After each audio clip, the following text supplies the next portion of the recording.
Welcome to the East Bank Sports Show, proudly brought to you by the Fanatical Elves, a member of the Fans First Sports Network. Broadcasting live from the vibrant East Bank of the Flats in Cleveland, Ohio. Join us as we delve into the heart of Cleveland sports. It's your hosts, Noah and Matt. Cleveland, welcome into the East Bank Sports Show, the thing where we talk all things Cleveland sports. And yes, unfortunately, that does include the Cleveland Browns. I'm joined by my co-host, Matt Blitzer, rocking his all-star Donovan Mitchell jersey. How are you, buddy? I'm wonderful. I'm a big Cavs fan at the moment, so everything's going great. Loving life, ignoring other Cleveland problems. It's great. And trust me, there are plenty of problems to go around in Cleveland, and we're going to get into them. But first, I want to bookend this, right? I want to start it with something positive and end it with something positive. So yes, we are going to touch base on the Browns because the trade deadline comes up tomorrow, and we want to talk about all of the rumors and things that have been swirling around about that. But we also want to talk about the Cavaliers. And to start us off, the Cleveland Guardians have two Gold Glovers. Shout out to the boys, Stephen Kwan, Andres Jimenez, much deserved. Two of the best fielders in baseball. Been known. Kwan has been a Gold Glover ever since he joined the MLB, got called up. Matt, what were your reactions when you saw these two names get announced? I mean, you know, I'm a big Himmy fan, so gotta love that. And I mean, to be completely honest, I was kind of shocked that Kwan won it. Not disappointed, not upset. I just kind of thought that lengthy injury in the middle of the season might hand it to some of the other guys that had pretty good seasons out there and left as well. But, I mean, I'm happy. I definitely think he deserved it based on how he played. I just thought, you know, based on length of season, he might lose it. But I'm happy for sure that he won it. Love to see it. Yeah, of course. Obviously, it's all positive and excitement around this. My only reaction that isn't the obvious is it's time to extend Stephen Kwan and give that man some money and keep him in Cleveland longest of long term. I am ready to see that man rep the blue and red for a long time. Why are you shaking your head? I know I've never brought this up here before, but, you know, heard it from a friend who heard it from a friend who has a buddy that works in the front office, so, you know, blah, blah, blah, whatever. From what I've heard, obviously, like I just said, it's far-fetched, stretched out, but it sounds like we've tried to offer him twice, and he's turned both of them down, saying he wants to go back to the West Coast. Interesting. We'll pay that man whatever he wants so he stays here in Cleveland, but we know how that goes. And we'll talk more about that too. Just a little teaser for the Office episode we're doing Thursday at 6 p.m. We're going to be talking about, you know, should the Guardians move forward and make a big play at one of these big name free agents? Now, do we think that's completely realistic? I guess you'll have to listen and find out on Thursday. The other thing I want to touch on real quick is shooting a prayer up for David Fry. The announcement came out today about his injury. Matt, do you want to give the people some information on the injury in case they haven't seen that announcement yet? Give me one moment. I'll pull up what exactly it was. I don't remember. So it's the injury that was nagging him through the postseason. The only reason he was DHing, and I know it's 6 to 8 months for him to get back to DH level ability of playing, and a full year from basically right now for him to be able to play positional baseball again. So we're looking at a long term on the bench for the breakout all-star David Fry. Go ahead, Matt. Just to give you guys more background, it's the UCL in his right elbow. He had surgery on October 30th in Dallas, Texas. And then obviously, like Noah said, up to a year for positional play, 6 to 8 months for DH duty. Yeah, it is very unfortunate, of course, because he is a big part of this Guardians offense, especially going into year 2 of wanting to do and grow upon what we saw in the ALDS and CS this year. So prayers out to him that he recovers fast, healthfully, returns back to normal David Fry. He should, from all things considered. But, it's going to suck that we're not going to have him for the first part of the season at the very least to get this thing underway and hopefully start hot like we did this past year. Matt, I want to move on to the Browns because we kind of have two topics to cover, and then we'll go back to the Cavs and be happy as we wrap this show up. I want to talk about something for a second because unfortunately I got suckered into the hype. I bought tickets for the game, and I got to go sit there and be disappointed in a hot day with, cold weather clothes on because it was cold when we were out tailgating. And now here I am upset again about the Cleveland Browns for no reason because this season has been over and we've been saying it's over. We get one game from Jameis Winston and we think we're back on Flacco Mania. Maybe I sipped the Kool-Aid too much. Maybe we all did. I was always still on the fence about it. But went to the game. Jameis Winston looked absolutely horrendous. The offense looked absolutely horrendous. And it felt like the same old story, the same old song and dance we've seen all season, regardless of who's that quarterback now. So I got to ask you, Matt, does this game make you feel differently about Deshaun Watson, the player? Obviously, the player. Go ahead, man. No, not really. Yeah, I'm with you on that. I'm, it's just, I think I've seen enough. I've seen enough piss poor play, for lack of a better term, out of a guy that we're paying that kind of money. And I'd still rather them go the direction of going to find a bridge guy that we were hoping was Jameis Winston, maybe a Jacoby Brissett, something like that. I don't know, or drafting a guy this year. What else are you thinking? I mean, my kind of thought with, the whole Deshaun thing specifically, because it took me a minute when you sent me the list, for today's episode.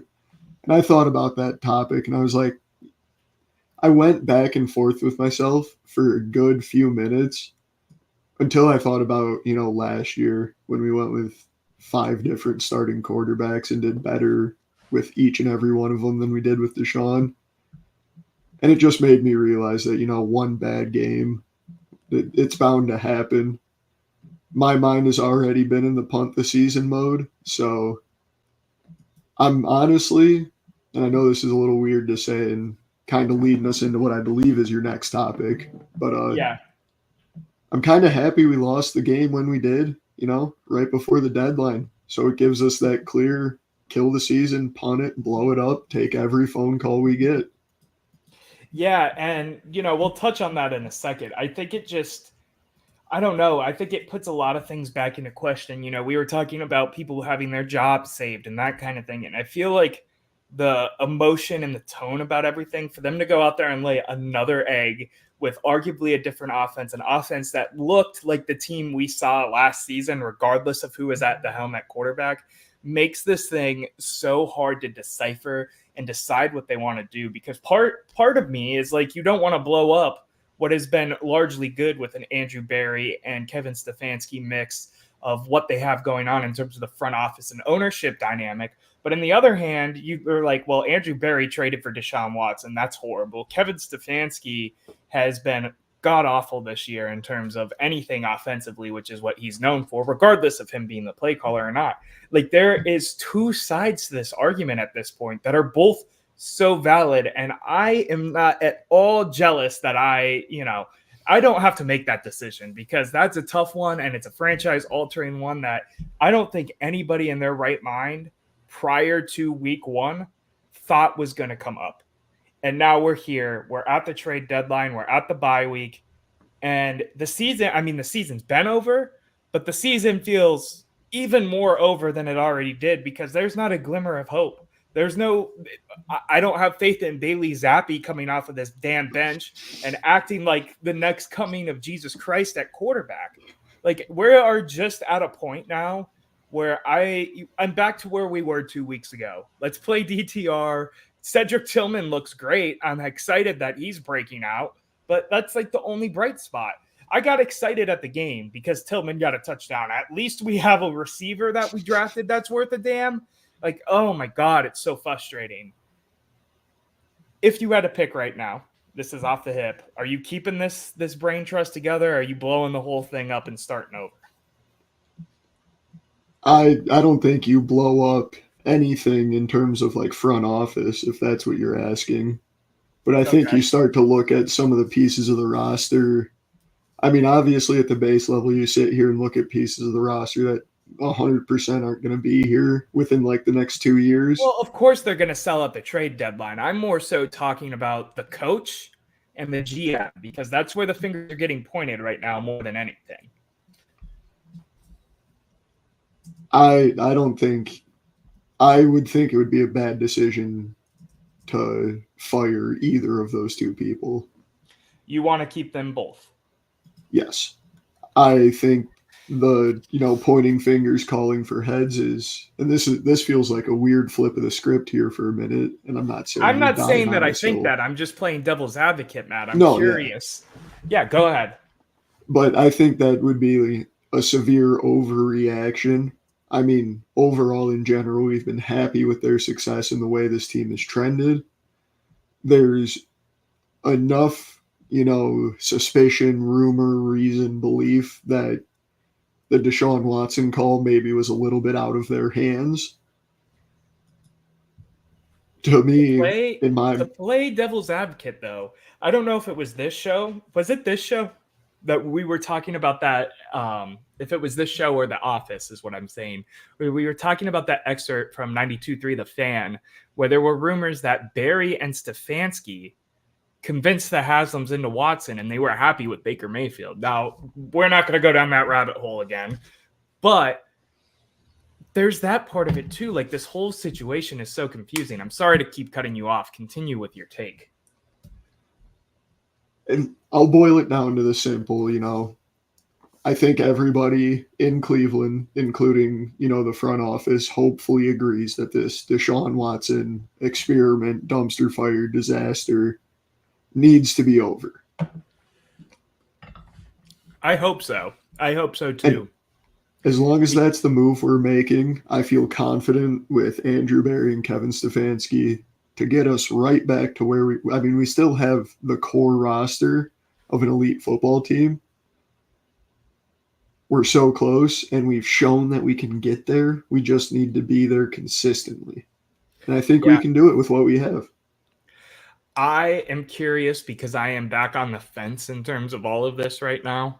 I'm not, pulling either way because, I've been a hard Kevin Stefanski guy for a while now, and I've been a hard Andrew Berry guy for a while now, and I don't have – there are reasons, but in my mind, I'm not swayed enough to the other side to be like, yeah, it's time to let them go. I'm just curious to see how this season continues to play out, how that affects, general public opinion, as well as mine and yours as we continue to cover what's going on with the Cleveland Browns here on the East Bank Sports Show. We'll be right back with the East Bank Sports Show. We're going to cut to commercial break. When we come back, we're going to talk about the Browns and the deadline. That's the title topic of this show. And then we're going to talk Cavs because the Cavs are, in fact, 8-0. We'll be right back with the East Bank Sports Show after these commercial messages.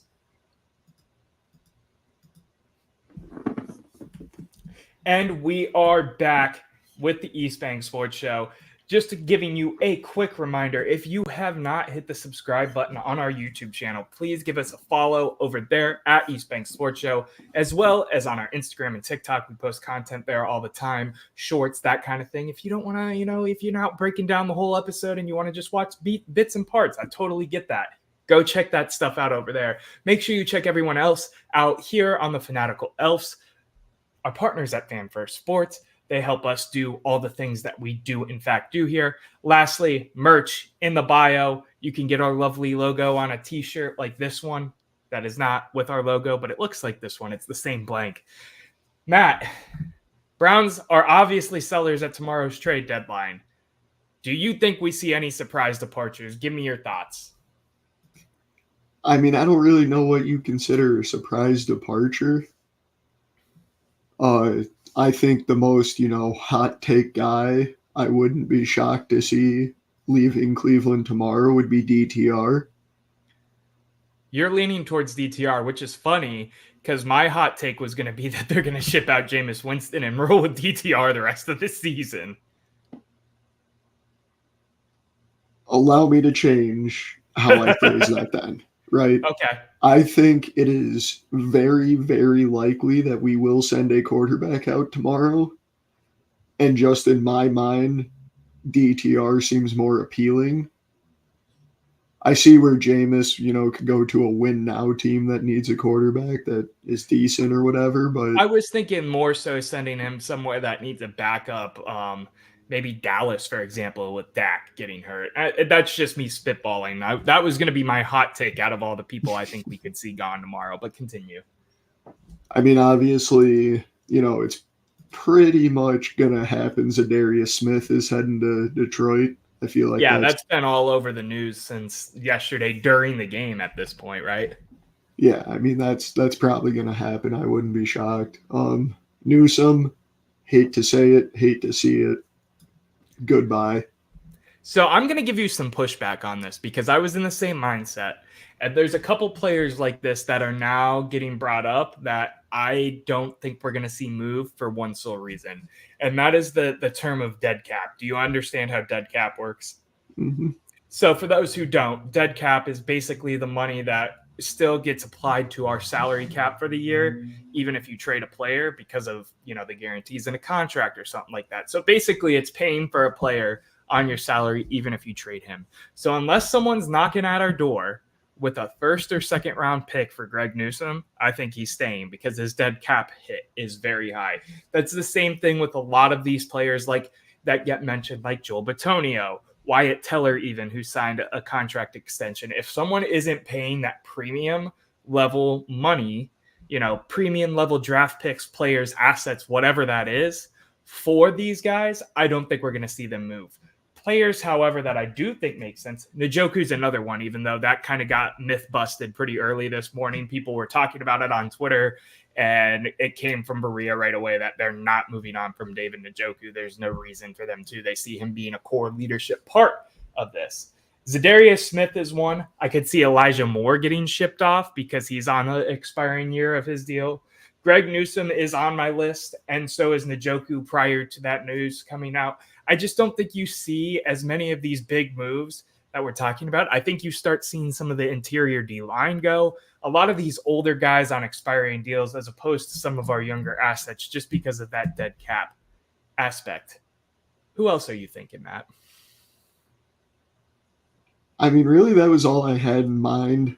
The trade deadline is always so weird to me. Like 1 year it's so volatile, and the next it feels like two backups get swapped, and that's about it. Yeah, I think it leans, and it's going to be hard. I think you're going to see Zadarius go. I think you might see a couple defensive linemen go. The only way you're going to see someone big, big named on this roster, aside from like a Zadarius Smith, who's, younger players like Greg Newsome, is if someone's coming in and offering, not the house, but you know what I mean by the house when I say that, a fair, exponential capital where it's hard to say no to sell really anybody on your roster when you're going to, at the very least, a soft rebuild. You know what I mean? Mm-hmm. Now, so, I do got to ask you this, Noah. Yeah.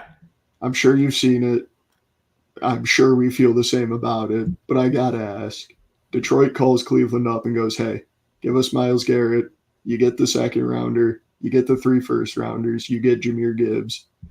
Are you taking that? Have you seen that all over social media? Yeah, and I know it was a hypothetical trade, right? Like this wasn't something that was being floated around in NFL circles. I think it was like not even an ESPN, but like one of the smaller sports publications was listing it and, passing it around to see what Browns fans say.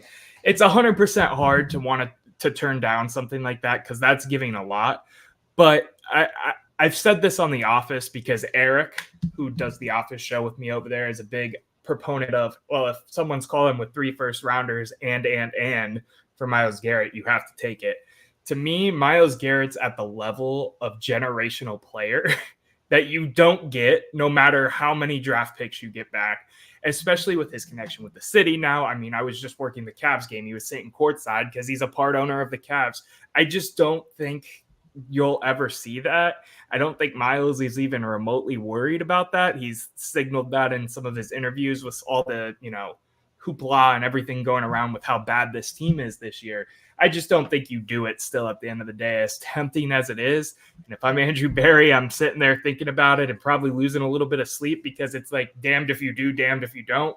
You're adding to your draft capital after you lost 3 first-round picks, but you're losing one of the best defenders in football, arguably eventually could be football history. You know what I mean? What do you think, though? No, I mean, I'm in 100% the same boat. He's a generational first ballot Hall of Famer. As long as he stays healthy, knock on wood, he will. He'll be in the conversation for one of the greatest defensive players of all time in my mind. Like, there's no reason to even consider it. And then in my mind, and I just want to pose this question, keep pushing the first round pick number up and up. At what point do you have to be like, all right, that's way too much?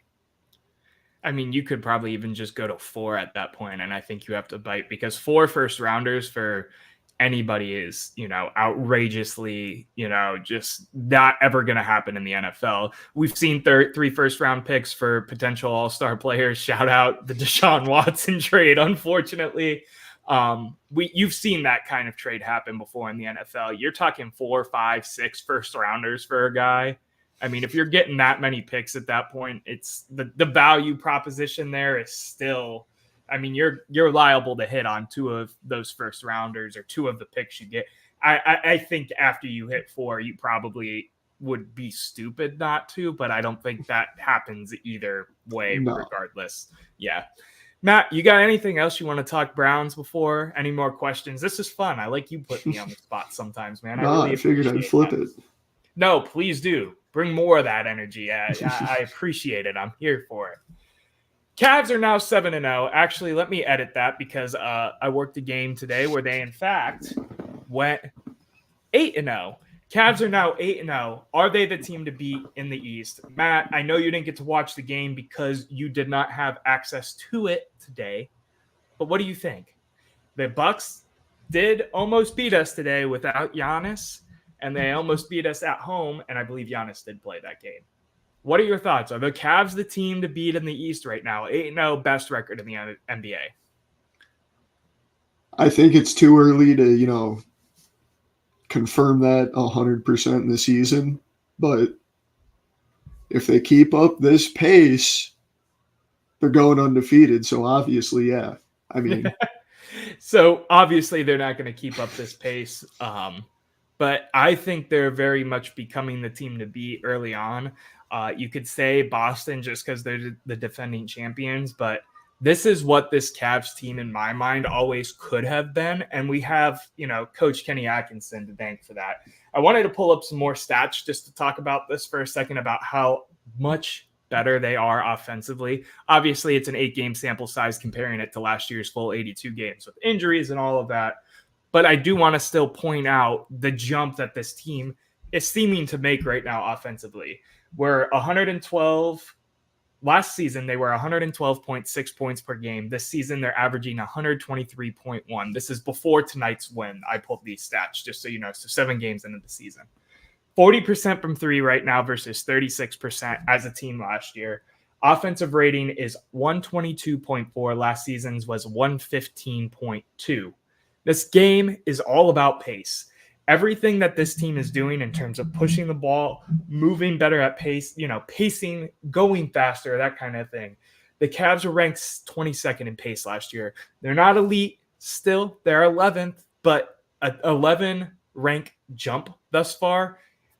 Everything that this team has needed and then some, and I'm just happy to be watching some good sports because the Browns are not doing anything for me right now, and Ohio State scares me every weekend at this point. So who knows what's going to happen there?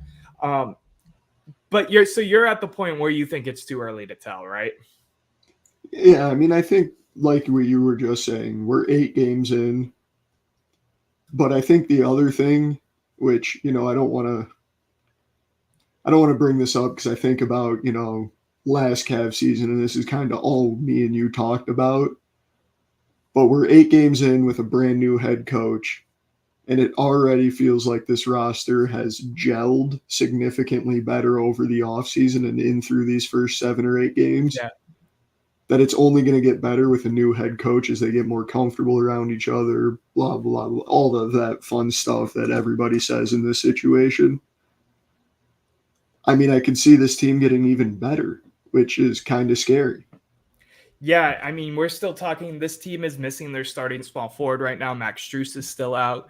He is an offensive addition to this team most of the time. Obviously, he's the 3-and-D guy for this starting lineup.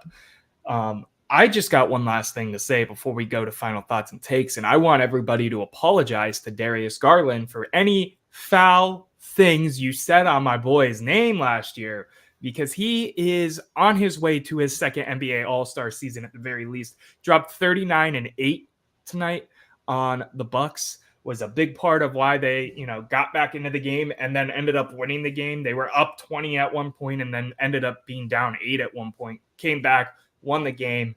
Darius Garland has been playing lights out for this team, not only as a facilitator, but as the true scorer that he is. The ability for this team to have the second scoring option be one of Darius Garland, Jared Allen, or Evan Mobley at any given night is going to be lethal, and I will stand on that. And right now, I want Darius Garland to get his flowers. Matt, anything else, Cavs, before we wrap this thing up? I mean, really, the one thing I wanted to talk about is Jared Allen on the defensive side. Sitting there scrolling on the X, waiting for you, to get back to the apartment and ready to go. Saw that block to seal the game up there on Dame. Dame. Yeah. That was a nice block, and it was beautiful and no contact. It was textbook big man, get that weak stuff out of here. The scorer's table was hitting the get that weak stuff out of here button every time it would finish the track. It was fantastic, and it was a great game to sit there and watch and get to take in the last couple minutes from front to back.